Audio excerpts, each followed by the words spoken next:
اللهم إني أسألك علما نافعا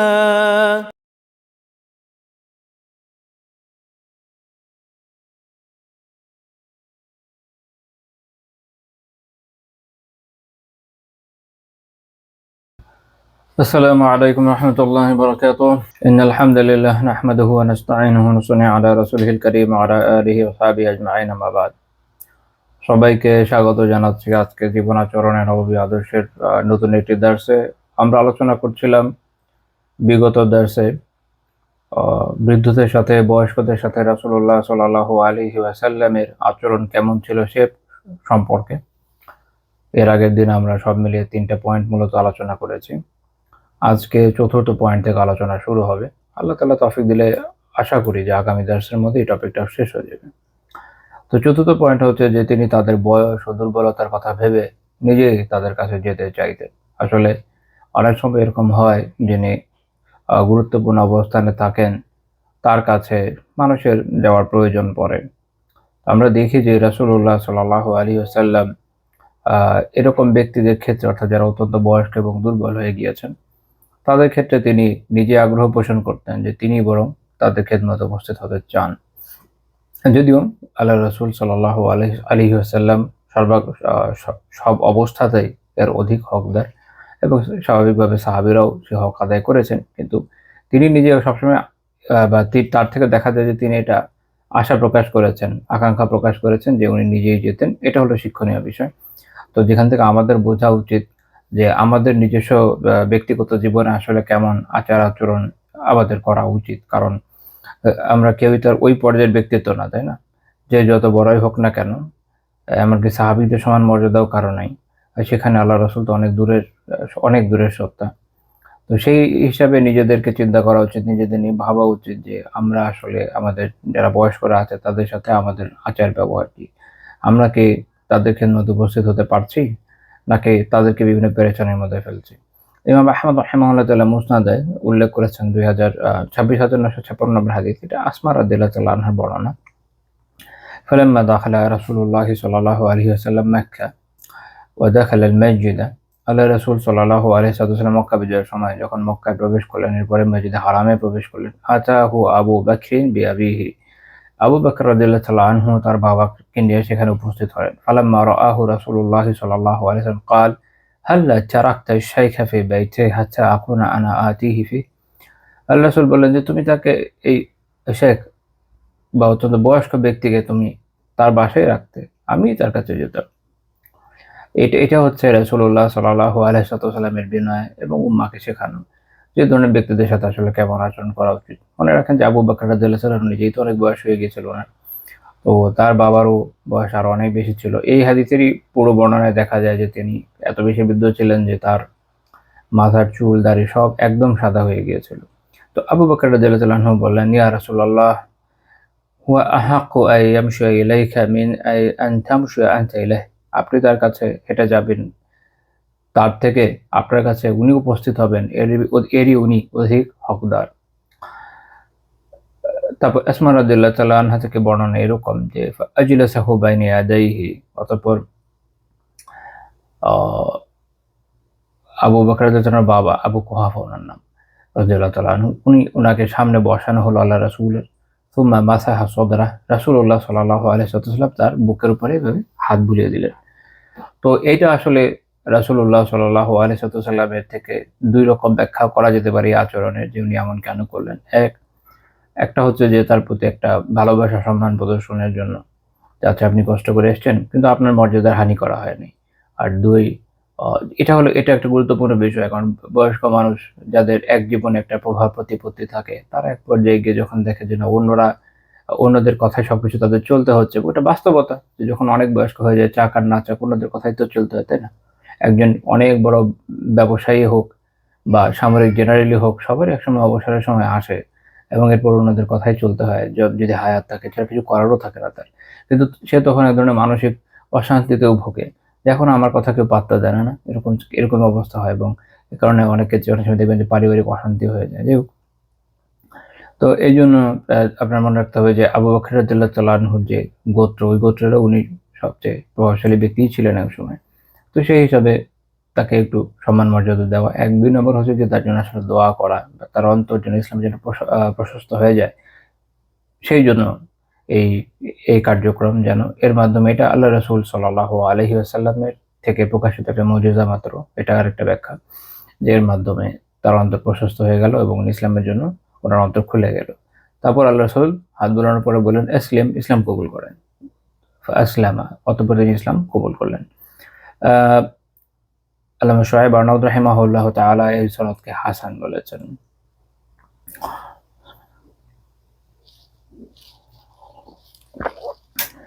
এরপরে পয়েন্ট যে তিনি তাদেরকে আল্লাহ তাআলার রহমতের আশা দিতেন। মানুষের সময়ে আ মানুষের বয়সটা যখন এগোতে থাকে তুলনামূলক অনেক বেশি হতে থাকে। আ এবং সে আলহামদুলিল্লাহ নেক আমলের উপরে থাকে। এটা স্বাভাবিক যে তারপরে আখিরাতের আশা তো থাকে, ভয়ও আসা স্বাভাবিক। বরং একজন মুত্তাকি মুমিন ব্যক্তির তো স্বভাব এটাই হওয়া দরকার। তার একটা ভয়ও থাকা দরকার যে কবুল হয় কি হয় না। আল্লাহ তাআলা কি মুআমালাত করেন তার সাথে। তবে একদম মৃত্যুর আগে আশা পোষণ করাটা বেশি জরুরি। তো আমর বিন আবাসা রাদিয়াল্লাহু তাআলা আনহু বলেন, জাআ রাজুলুন ইলান নাবিয়্যি সাল্লাল্লাহু আলাইহি ওয়াসাল্লাম শাইখুন কাবীরুন ইয়াদ'আমু আলা আসাল্লাহ। আল্লাহ রাসূল সাল্লাল্লাহু আলাইহি ওয়াসাল্লামের কাছে একজন ব্যক্তি আসলেন। অনেক বৃদ্ধ লোক ছিলেন এবং তিনি তার লাঠিতে ভর দিয়ে আসলেন। ফাকালা ইয়া রাসূলাল্লাহ, এসে বললেন, ইয়া রাসূলাল্লাহ, ইন্না লি গাদারাতি ওয়া ফাজরাত ফাহাল ইউগফারু লি। আমার অনেক পাপ পঙ্কিলতা হয়ে গিয়েছিল আগে। অর্থাৎ অল্প বয়সে যেটা অনেকের হয়, যে আমার অনেক পাপ তো রয়ে গিয়েছে। এখন আমাকে কি ক্ষমা করা হবে? তো দেখা যাচ্ছে উনি অত্যন্ত বয়স্ক, ইসলামেও এসেছেন। কিন্তু উনার একটা ভয় যে আল্লাহ কি মাফ করবেন। এই সময় করণীয় কি? রহমতের আশা দেয়া। অনেকে এই সময় মানুষকে আলহামদুলিল্লাহ অনেকে দেখা যায় যে নেক আমল করছেন। একটা কথা মনে রাখেন।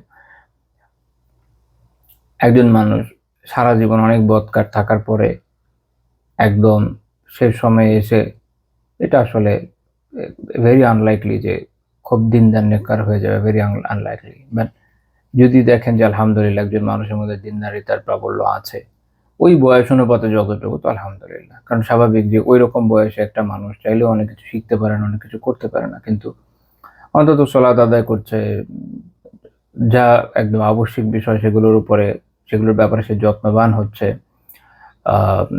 দেন আলহামদুলিল্লাহ, এটা ভালো। এক্ষেত্রে তাকে আর ওই সময় ভয় দেখিয়ে লাভ নেই, কারণ সে তো পারবেও না। বরং এই সময়টা জরুরি তাকে রহমতের আশা দেয়া।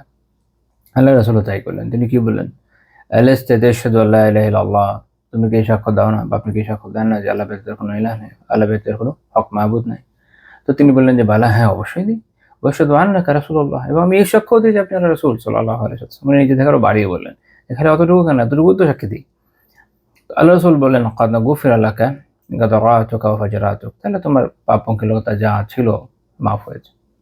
ব্যাস, এখন আশার উপরে থাকেন। যতটুকু যতদিন বেঁচে আছেন আপার উপর থাকেন, যতটুকু পারছেন। তো এটা আমাদের শিক্ষণীয় বিষয়। অনেকে এরকম লোকদেরকে ভয় ভয় দেখিয়ে থাকে অনেক ক্ষেত্রে, এবং এটা অনেক সময় হয়তো জ্ঞানের কমতির কারণে হয়। কিন্তু তাদের আসলে ওই সক্ষমতা তার থাকে না যে অনেক বেশি নিবে। মাঝখানে এরকমও তো হয় না যে যাকে খুব ভয় দেখালেন সে অসুস্থ হয়ে গেল। যতটুকু আমল ছিল তাও ছুটে গেল। কি লাভ হলো? তাই জন্য ফাকাহা জরুরি, দিনের সঠিক বুঝটা জরুরি। তো মাত্র যে বর্ণনা উল্লেখ করলাম, ইমাম আহমদ রাহিমাহুল্লাহ তাআলা মুসনাদে উল্লেখ করেছেন ১৯,৪৩২ নম্বর হাদিস। শুআয়ব আরনাউদ রাহিমাহুল্লাহ তাআলা শাওয়াহিদের কারণে এই হাদিসকে সহিহ বলেছেন। আমার যেহেতু আজকে বৃষ্টি হয়েছে প্রচুর, তো ক্যামেরার যে কাঁচ এটা ভিতর থেকে ব্লার হয়ে গেছে। এই কারণে আপনারা লাইভ চলাকালীন আমাকে একটু ব্লার দেখতে পাচ্ছেন মেবি। আশা করি যে অন্তত আমার মোবাইলের ক্যামেরা ঠিক আছে, ভিডিওটা ঠিক পাবে। আচ্ছা, এরপরের পয়েন্ট হচ্ছে যে তিনি যুদ্ধে বৃদ্ধদেরকে হত্যা করতে নিষেধ করেছেন। এটা খুব গুরুত্বপূর্ণ বিষয়। যুদ্ধের সময় মানুষ উন্মত্ত থাকে, তখন তারা যেখানে যাকে পায় হত্যা করে, তাই না?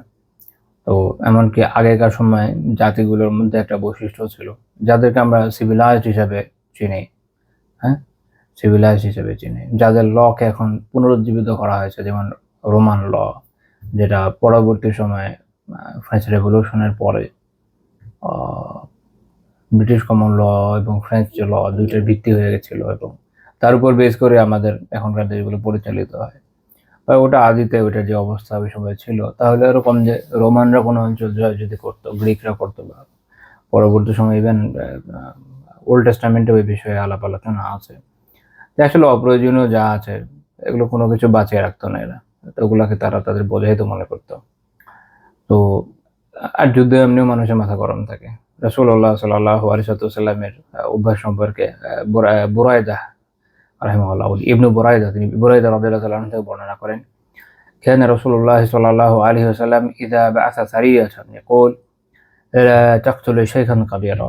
আল্লাহ রাসূল সাল্লাল্লাহু আলাইহি ওয়াসাল্লাম যখন কোনো সারিয়া প্রেরণ করতেন, সারিয়া কি, রাসূলুল্লাহ সাল্লাল্লাহু আলাইহি ওয়াসাল্লাম নিজে যখন কোনো অভিযানে অংশ না নিয়ে অন্যদেরকে পাঠাতেন, এটাকে বলা সারিয়া। তো যেহেতু তিনি নিজে নাই, তাদেরকে এই জন্য তিনি কিছু নাসিহা দিয়ে দিতেন। তো তিনি বলতেন, তোমরা অত্যন্ত বৃদ্ধ কাউকে হত্যা করবে না। ইমাম তাহাবী রাহিমাহুল্লাহ তাআলা শরহ মাআনিল আসারে উল্লেখ করেছেন হাদিস 5184 নম্বর হাদিস। এই হাদিসের সকল রাবী সিকা, একজন ছাড়া। ওরা মুতাকাল্লাম ফি, ওনার কিছু কিছু কথা আছে, কেউ অ্যাকসেপ্টেবল মনে করেছেন, কেউ করেননি। তবে আসলে এটার সাপোর্টিভ আরো কিছু রিওয়ায়াত আছে যেগুলো সহিহ, এই জন্য এটা হাসান লিগাইরি হবে ইনশাআল্লাহ। ইমাম তাহাবী রাহিমাহুল্লাহ বলছেন, ফাফি হাযাল হাদিস আল মানউ মিন কাতল আশ-শুয়ুখ, এই হাদিসে বৃদ্ধদেরকে হত্যা করতে নিষেধের কথা আছে। এরপর উনি এই বিষয়ে কিছু ভালো ফায়দার আলোচনা করেছেন। নাহিয়ু বি রাসূলিল্লাহি সাল্লাল্লাহু আলাইহি ওয়াসাল্লাম ফি কাতল আশ-শুয়ুখ ফি দারিল হারবি সাবিতুন ফি শুয়ুখ আল্লাযিনা লা মাউনাতা লাহুম আলা শাইইন মিন আমরিল হারব। তো দারুল হারবে অর্থাৎ যেটা দারুল ইসলাম না, দারুল ইসলাম না মানে কি ইসলামী রাষ্ট্র না, ইসলামী আইন কারণ ওখানে প্রযুক্ত নাই, ওই জায়গায় কুফরি আইন চলে। তো ওইখানে যারা এরকম বৃদ্ধ, তাদের সাথে যুদ্ধের সময় হত্যা করার যে নিষেধাজ্ঞা, এটা প্রমাণিত কোন ক্ষেত্রে, আল্লাযীনা লা মাউনাতা লাহুম আলা শাইইন মিন আমরিল হারব, যুদ্ধের কোনো ক্ষেত্রে তাদের কোনো সহায়তা নাই, এই ক্ষেত্রে মিন কিতালিন আও ওয়ালা রাইন, সেটা যুদ্ধের ক্ষেত্রে হতে পারে, অর্থাৎ সরাসরি তারা যুদ্ধে অংশ নেয় নাই। যেমন বৃদ্ধ হলো, কিন্তু সে হলো সেনাবাহিনীর জেনারেল, জেনারেলরা অনেক বয়স্কই হয়, তো তাহলে কি তাকে মারবে না? এটা তো হতে পারে না। তো হতে পারে সে যুদ্ধে অংশ নিয়েছে, অত তো বয়স্ক থেকে ছেড়ে দেওয়া হবে এরকম না, সে তো জেনারেল ওখানকার। অথবা হতে পারে সে মতামত দিয়ে থাকে, সেটা কোন জায়গায়, যেমন দেখা গেল যে বিভিন্ন দেশে দেখবেন ওয়ার ক্যাবিনেট থাকে, যেখানে যুদ্ধ সম্পর্কিত পরামর্শ সভা হয়, সাবেক অবসরপ্রাপ্ত জেনারেলস বা সিকিউরিটি এক্সপার্টস এরা থাকে, যারা নিজেরা অনেক বয়স্কই হয়ে থাকে, অনেক বৃদ্ধ হয়ে থাকে, কিন্তু তাদের রায়ের উপরে এই যুদ্ধ চলে। বরং এটা তো আসলে যুদ্ধের থেকেও বেশি খতরনাক এই ধরনের লোকরা, তাই না, যোদ্ধাদের থেকেও। উনি উদাহরণ দিয়েছেন, ওয়া হাদিসু দুরাইদিন আলা শুয়ুখিল্লাযিনা লাহুম মাউনাতুন ফিল হারবি কামা কানা লিদুরাইদিন ফালা বাসা বিকাতলিহিম ওয়া ইল্লাম ইয়াকুনু ইউকাতিলুনা লিআন্না তিলকাল মাউনা আল্লাতী তাকুনু বাইনহুম আশাদ্দু মিন কাসীরিন মিনাল কিতাল, যেটা আমি মাত্র বলেছি। উদাহরণ দিয়েছেন দুরাইদ বিন সিম্মার ঘটনা। দুরাইদ ছিলেন হাওয়াযিনের পরামর্শক। হাওয়াযিন যখন রাসূলুল্লাহ সাল্লাল্লাহু আলাইহি ওয়াসাল্লামের সাথে যুদ্ধ করে, তিনি তাদের পরামর্শক ছিলেন। তো এমনিতে উনি চান না মুসলিমদের সাথে যুদ্ধ হোক, বাট যুদ্ধের ক্ষেত্রে পরামর্শদাতা ঠিকই দিয়েছে গোত্রপ্রীতি। আচ্ছা, তো তাকে হত্যা করা হয়েছিল। তো উনি ওইটা নিয়ে বলছেন যে তার ঘটনাতে এই বিষয়ে দলিল আছে যে তাদেরকে হত্যা করা যেহেতু কোনো সমস্যা হয় না, নিষেধাজ্ঞা আসে নাই, কারণ তারা সাহায্য করছিল। এবং উনি বলেছেন, তাহাবী রাহিমাহুল্লাহ বলছেন যে এই যে সাহায্য করাটা এদের পরামর্শক হিসাবে, দুরাইদ বিন সিম্মা তো অন্ধও ছিল, অনেক বয়স্ক ছিল, অন্ধও ছিল, কিন্তু এই যে তাদের যে পরামর্শ দেওয়াটা, তিনি বলছেন যে আল্লাতী তাকুনু বাইনহুম আশাদ্দু মিন কাসীরিন মিনাল কিতাল, অনেক যুদ্ধের থেকেও আসলে এদের পরামর্শ বেশি ক্ষতিকর। বলে আলাল কিতাল। আচ্ছা, এখানে আরেকটা বিষয় উনি এরপরে আরেকটা বর্ণনাও দিচ্ছেন, যেটা নারীদের ক্ষেত্রে একটা কথা এসেছিল যে ও খেয়ানাত হাদিহি তুকাতিল, একজন মৃত নারীকে দেখে আল্লাহ রাসূল বলেছেন যে সে তো যুদ্ধ করেনি, তাহলে তাকে হত্যা কেন করা হলো? এখান থেকে এটা বুঝে গেল আই ফালা তুকতালু লিআন্নাহা লা তুকাতিল, কাজেই যেহেতু সে নিজে যুদ্ধ করে নেই, তাই তাকে হত্যা করা হবে না। ফাইদা কাতালাত কুতিলাত, কিন্তু যদি সে যুদ্ধ করে তখন তাকে হত্যা করা হবে, এলো মূলনীতি।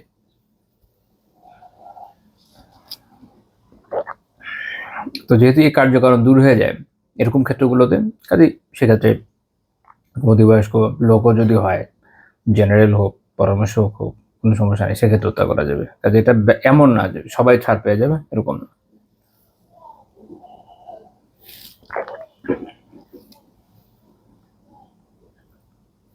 তারপরে পয়েন্ট, কথাবার্তায় তিনি বড়দের প্রাধান্য দিতেন। সহিহ বুখারী 3173 নম্বর হাদিস, সাহাল বিন আবি খাইসামা রাদিয়াল্লাহু তাআলা আনহু বলেন, ইনতালাকা আব্দুল্লাহ বিন সাহাল ওয়া মুহাইয়িসা বিন মাসউদ ইবনে যায়েদ ইলা খাইবার।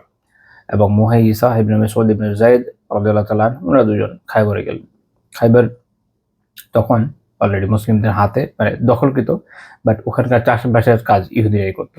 তারা নিজেরাই এই প্রপোজাল দিয়েছিল, যেহেতু মুসলিমদের এই ধরনের অঞ্চলে চাষবাসের অভিজ্ঞতা নেই, তাদের কথা ছিল আমরা করি, আমাদের থাকতে দেন, আমরা উপার্জনের একটা অংশ নিই, বাকিটা আপনাদের থাকুক। তো তাদেরকে ওই অনুযায়ী থাকতে দেওয়া হয়েছিল। এই জন্য বলছেন ওয়া হিয়া ইয়াউমাইদিন সুলহ, এটা হচ্ছে সন্ধ্যের সময় ছিল ইহুদিদের সাথে একরকম, যদিও খাইবার দখলকৃত। এখানে এটা উদ্দেশ্য এটা না যে পারিভাষিক ক্ষেত্রে আমরা সন্ধি বলতে যা বুঝি, এটা আবিধানিক প্রয়োগ এসছে আর কি। ফাতাফার রকা, তো ওরা ওখানে গিয়ে যে যার কাজে আলাদা হয়ে গেল। আতা মুহাইয়িসাতু ইলা আব্দুল্লাহ বিন সাহাল ওয়া হুয়া ইয়াতাশাহাতু ফি দাম কাতিলা। তো তিনি এরপরে যেটা হলো, মুহাইয়িসা রাদিয়াল্লাহু তাআলা তিনি আব্দুল্লাহ বিন সাহালের কাছে আসলেন এবং তিনি তখন মৃত্যু যন্ত্রণায় ছটফট করছিলেন, মারা গেলেন। ফাদাফানাহু সুম্মা কাদিমাল মাদিনা, ও আব্দুল্লাহ বিন সাহাল রাদিয়াল্লাহু তাআলা আনহু তাকে দাফন করে মদিনায় আসলেন। এরপরে এই ইস্যুটা, যেহেতু উনি নিহত হয়েছেন এবং কে যে হত্যা করেছে এটা আসলে জানা যাচ্ছে না, কারণ ইহুদিরা তারা স্বীকার করতে রাজি নেই এই সিচুয়েশনে কে হত্যা করলো। এখানে যেটা হয়েছিল যে রাসূলুল্লাহ সাল্লাল্লাহু আলাইহি ওয়াসাল্লাম নিজেই ওনার রক্তপান আদায় করে দিয়েছিল তার ওয়ারিদেরকে। বাট ওই ঘটনাটা থেকে আমাদের শিক্ষার বিষয়, ফান্তালাকা আব্দুর রহমান বিন সাহাল ওয়া মুহাইয়িসা ওয়া হুয়াইয়িসা ইবনা মাসউদ।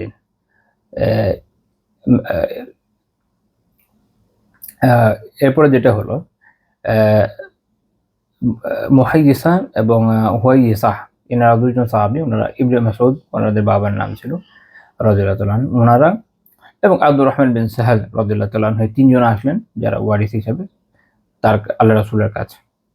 ওই সময় যেটা হয়েছে, ফাযাহাবা আব্দুর রহমান ইয়াতাকাল্লামু, আব্দুর রহমান রাদিয়াল্লাহু তাআলা আনহু তিনি কথা বলার জন্য এগিয়ে গেলেন, কিন্তু আল্লাহ রাসূল বলেন কাব্বির কাব্বির, বড়জনকে আগে বলতে দাও, বড়জনকে আগে বলতে দাও, বড়দের আগে বলতে দাও। ওয়া হুয়া আহদাসুল কওম, উনি ছিলেন এই তিনজনের মধ্যে সবচেয়ে ছোট।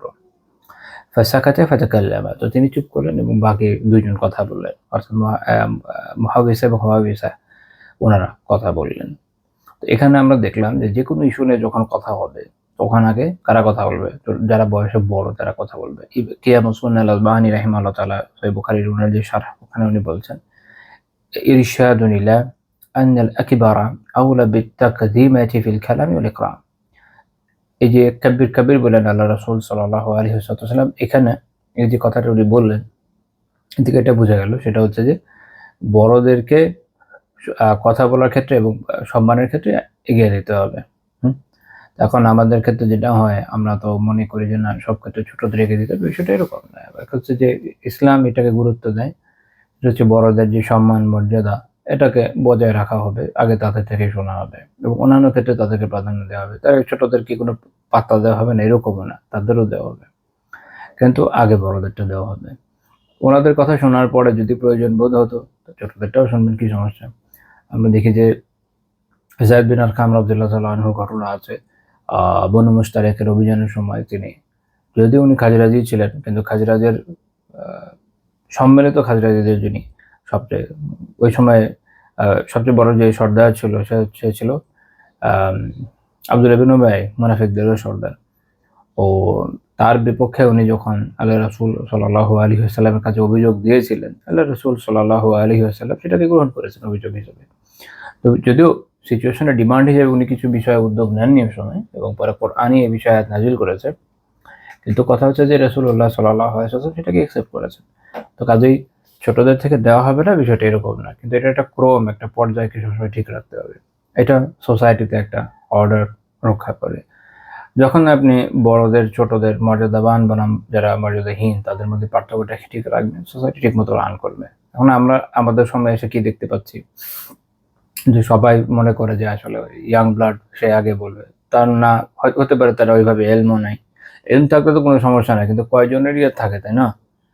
অধিকাংশ ক্ষেত্রে তো হয় দেখা যায় যে আবেগ অনেক বেশি, এলমের অভাব থাকে।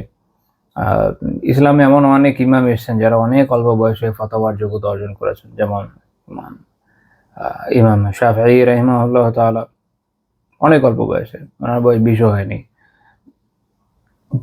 এমনকি এক বর্ণনায় আছে উনি যখন সিয়ামের ফতোয়া দিচ্ছিলেন ওই সময় উনি পানি খাচ্ছিলেন, অর্থাৎ উনি তখন বালেগ হননি। ঠিক আছে। আবার আমরা দেখেছি ইবনে তাইমিয়া রাহিমাহুল্লাহ তাআলা, ইমাম ইভেন ইমামুল হারামাইন জুয়াইনি রাহিমাহুল্লাহ তাআলা, ইমাম নববী রাহিমাহুল্লাহ তাআলা, বড় বড় অনেক ইমাম আছেন যারা অনেক অল্প বয়সেই অনেক ইলম, অনেক প্রজ্ঞা অর্জন করেছেন। কিন্তু মনে রাখতে হবে যেটা সবসময় তো আর যেটা বলা যায় অধিকাংশ ক্ষেত্রে এটা আসলে প্রযোজ্য হয় না। মানুষের একটা সার্টেন এইজের পরেই সাধারণত ওই প্রজ্ঞাটা আসে। এবং সমাজের যে নীতি যেটা আল্লাহ তাআলা শুরু থেকে সেট করে রেখেছেন সেটা হচ্ছে এটাই যে আগে বড়দেরই প্রাধান্য দেওয়া হবে। মজার বিষয় হচ্ছে যে যারা মনে করেন যে আমার অল্প বয়স দেখে কি আমাকে এখানে প্রাধান্য দেওয়া হবে না, তো সেই আল্লাহর বান্দারা নিজেরা যখন বয়স্ক হয়ে যান তখন নিজেরা ওই কথাই বলা শুরু করেন না, বয়স্কদের আগে প্রাধান্য দেওয়া উচিত। আল্লাহ আলম, তো ওই আগে নিজের সময় কেন খেয়াল থাকলো, ওটা থাকা উচিত না। তো ইসলামী সব জায়গায় ব্যালেন্সিং অ্যাপ্রোচে গেছে, খেয়াল রাখেন যে সকল বিষয়ের মধ্যে এই জায়গাতে আগে আরবদের মধ্যে তো ছোটদের পাত্তাই দেওয়া হতো না, ইসলাম সেটা করেনি।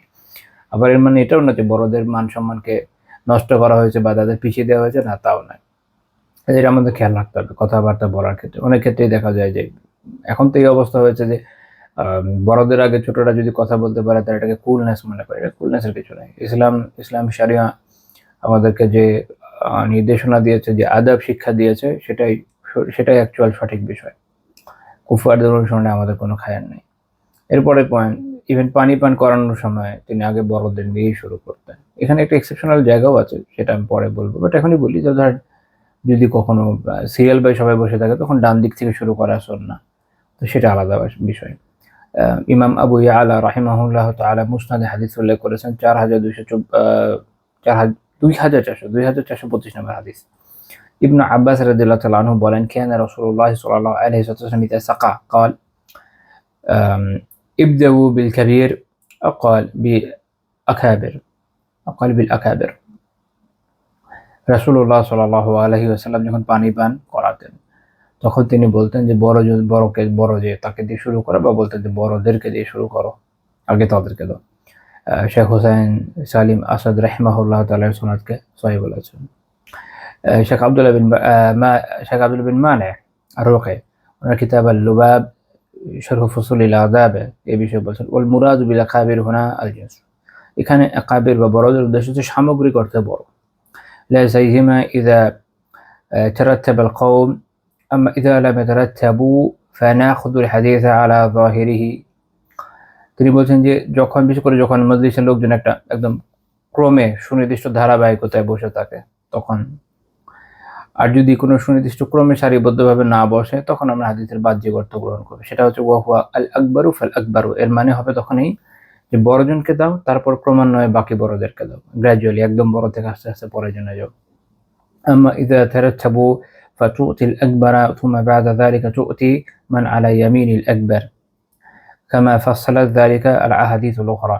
অন্যদিকে যদি একটা সুনির্দিষ্ট ক্রম বা সারিতে উপবিষ্ট থাকে তাহলে সেক্ষেত্রে একদম প্রথমে যে বড় ব্যক্তি তাকে দিবেন, তারপর তার থেকে ওই ব্যক্তির ডানে যে থাকবেন তাকে দিবেন, গ্র্যাজুয়ালি যাবে আর কি।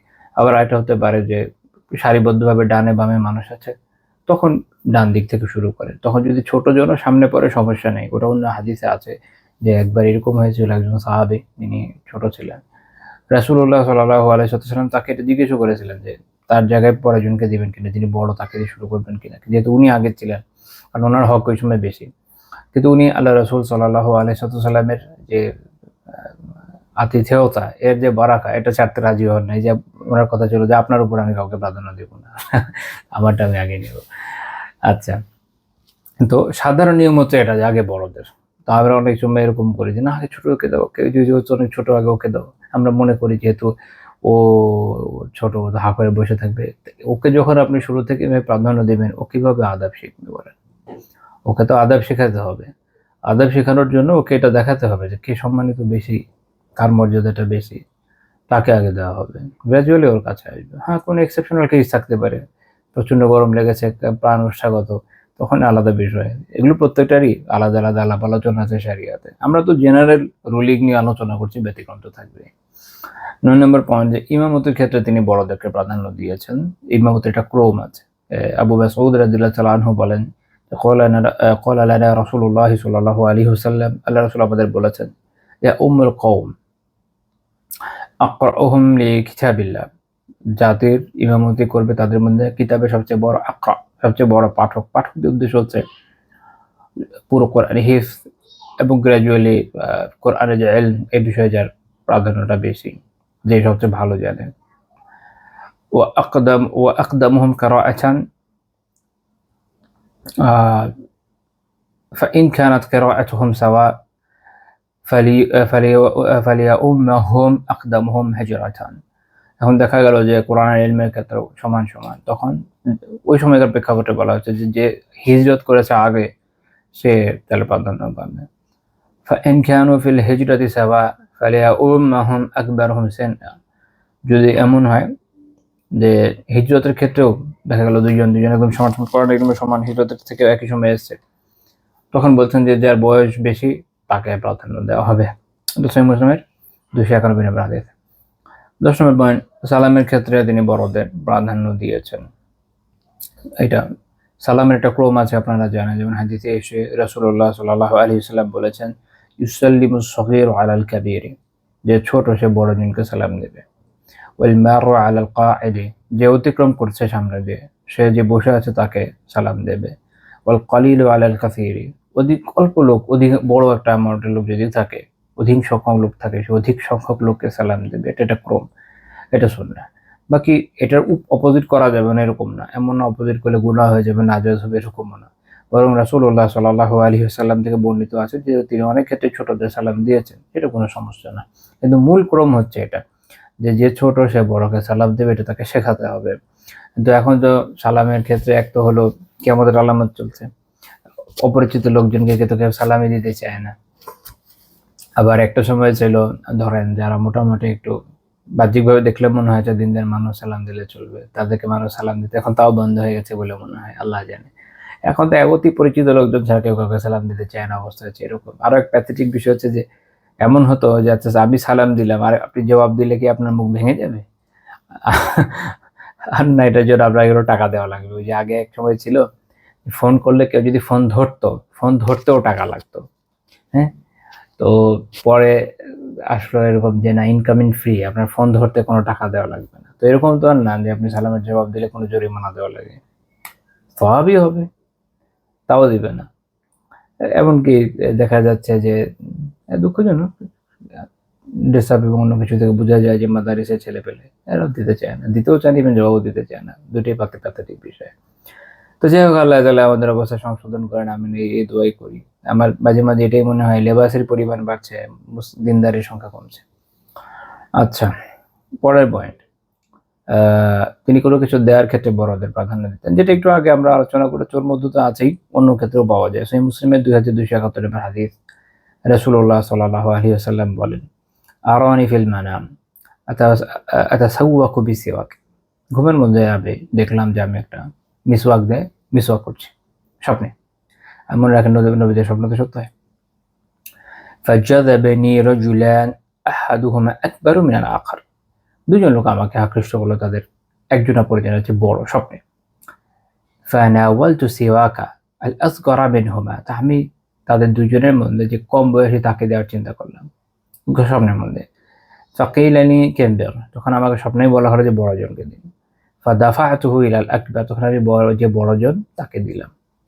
ইবনু হাজার রাহিমাহুল্লাহ তাআলা ফাথুল বারীতে ইবনু বাত্তাল রাহিমাহুল্লাহ তাআলা মন্তব্য উল্লেখ করেছেন। ইবনু বাত্তাল রাহিমাহুল্লাহ তাআলা বলেন, ফিহি তাকদিমু যিস সিন্নি ফি যাওয়াকি ওয়া ইয়ালতাহিকু বিহি আত-তাআম ওয়াশ-শারাব ওয়াল-মাশি ওয়াল-কালাম, এই স্বপ্নের মধ্যে এই শিক্ষা আছে যে বড়জনকে যদি কেউ কোনো কিছু চায় সেক্ষেত্রে অগ্রাধিকার দেওয়া হবে কাকে? বড়জনকে। আমরা কি মনে করি ছোটজনকে তো মন খারাপ হয়ে যাবে তাকে না দিলে। মন তো খারাপ হবে একটু ক্ষেত্রে, কিছু কিছু ক্ষেত্রে, কিন্তু তাকে শিখতে হবে, আদাব শিখতে হবে, নয়তো জীবনে সার্ভাইভ করবে কি দিয়ে বলেন?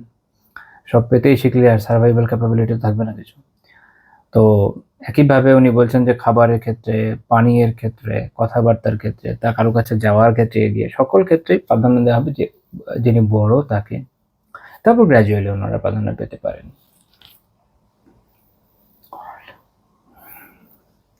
12 নম্বর পয়েন্ট, তিনি বয়স্ক ব্যক্তির ক্ষেত্রে যদি দুর্বল হয়ে যায়, তার এমনকি বদলি হজেরও সুযোগ শরিয়ত দিয়েছে, তিনি দিয়েছেন। সহিহ বুখারী হাদিস 1513 নম্বর হাদিস, আর অন্যান্য কিতাবে হাদিসটি এসেছে। ইবনে আব্বাস রাদিয়াল্লাহু তাআলা আনহু বলেন যে খানাল ফাদল, আচ্ছা এটুকু শুরুর অংশটা আমাদের অতটা জরুরি না, এটা আমরা পেছনে অন্য একটা প্রসঙ্গে আলোচনা করে এসেছি। যাই হোক, সেটা হচ্ছে বনু খায়সামের একজন নারী, ইনি এসে আল্লাহ রাসূল সাল্লাল্লাহু আলাইহি ওয়াসাল্লামকে বললেন, ইয়া রাসূলুল্লাহ ইন্না ফরিদাতাল্লাহি আলা ইবাদিহি ফিল হজ্জ, আল্লাহ তাআলা তো হজের ক্ষেত্রে ফরজ রেখেছেন বিধান, আদরাকাত আবি শাইখান কাবীরা, এখন আমার বাবা অত্যন্ত বৃদ্ধ, লা ইয়াসবুতু আলা রাহিলা, উনি বাহনের উপরে স্থির থাকতে পারেন না। তো হজ্জের সফরে যাবেন, বাহনে তো স্থির থাকার সামর্থ্য থাকা জরুরি। আফা আহুজ্জু আনহু, আমি কি তার পক্ষ থেকে হজ করে দিব? আল্লাহ রাসূল বলেন, নাম, হ্যাঁ। ইমাম আবু বকর খায়কের রাহিমাহুল্লাহ তাআলা মুখতাসার খায়কিরে বলেছেন, অনুরূপভাবে হুবহু একই ইবারত আছে জাদুল মুস্তাকনিতে এবং অন্যান্য কিতাবে। সেটা হচ্ছে ওয়া ইন আজাযাহু কাবীরুন আও মারাদুন লা ইউরজা বুরউহু লাজিমাহু আন ইউকিমা মা ইয়াহুজ্জু ওয়া ইয়াতামিরু আনহু। কোনো ব্যক্তি যদি অতি বার্ধক্যের মধ্যে পড়ে বা এমন কোনো রোগের মধ্যে আছে যেটা থেকে আরোগ্য লাভের কোনো আশা নাই, যেটা তাকে হজ উমরা করতে অক্ষম করে দেয়, তখন নিজের পক্ষ থেকে হজ ও উমরা সম্পাদনের জন্য কোনো প্রতিনিধি কাউকে নিযুক্ত করা তার জন্য আবশ্যক, এই হাদিস থেকে বোঝা যায়। তো আলহামদুলিল্লাহ, শরিয়াতের এটা একটা চমৎকার দিক। শরিয়া প্রায় সকল ইবাদতের ক্ষেত্রে এরকম ব্যবস্থা রেখেছে। তো যদি এমন হয় যে বয়সের কারণে, দুর্বলতার কারণে, রোগের কারণে কেউ করতে পারবে না, তার জন্য অপশন আছে। আচ্ছা তাহলে পারছো না, এই করো ওই করো, আল্লাহ তাআলা অনেক মেহেরবানি, আলহামদুলিল্লাহ। এমনকি রাসূলুল্লাহ সাল্লাল্লাহু আলাইহি ওয়াসাল্লাম বৃদ্ধদের প্রতি, দুর্বলদের প্রতি লক্ষ্য রেখে ইমামকে সালাত সংক্ষিপ্ত করার নির্দেশনাও দিয়েছেন। সহিহ মুসলিমের হাদিস 468 নম্বর হাদিস, ফামান আম্মা কওমা, তিনি বলেছেন যে কোনো জাতির, কোনো দলের ইমামতি করেন, ফালিয়ুখাফফিফ, সেজন্য হালকা করে করে।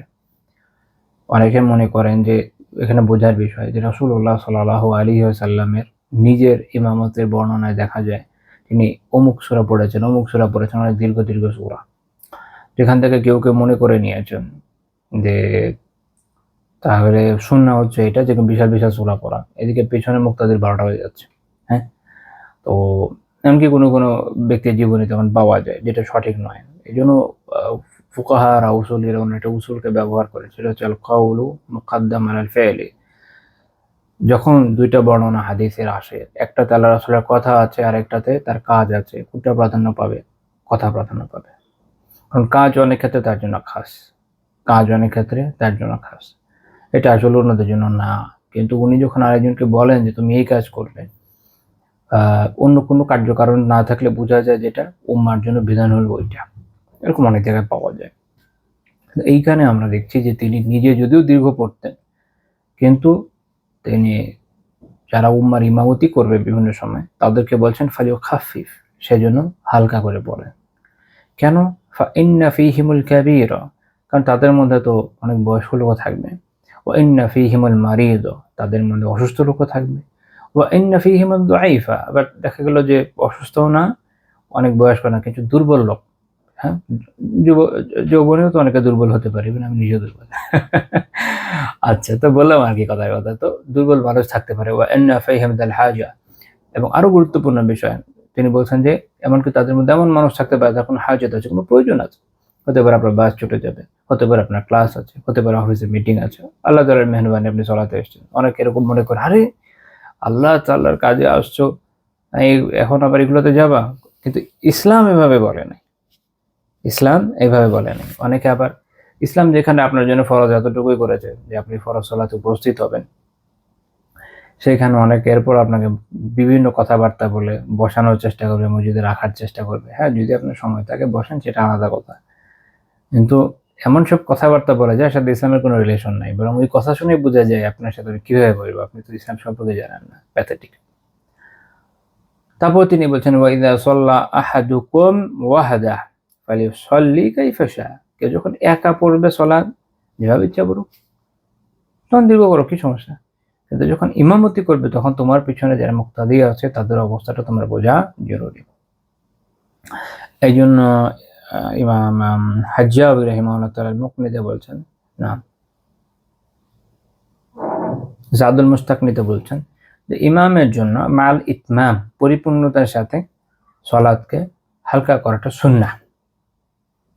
এই হাদিসের আলোকে হালকা করার মানে ইবনে মুফলি রাহিমাহুল্লাহ আল মুবদি ব্যাখ্যা করেছেন, মানে হচ্ছে আদিনাল কামাল মিনাত তাসবিহ ওয়া সাইরি আজজাই সালাহ।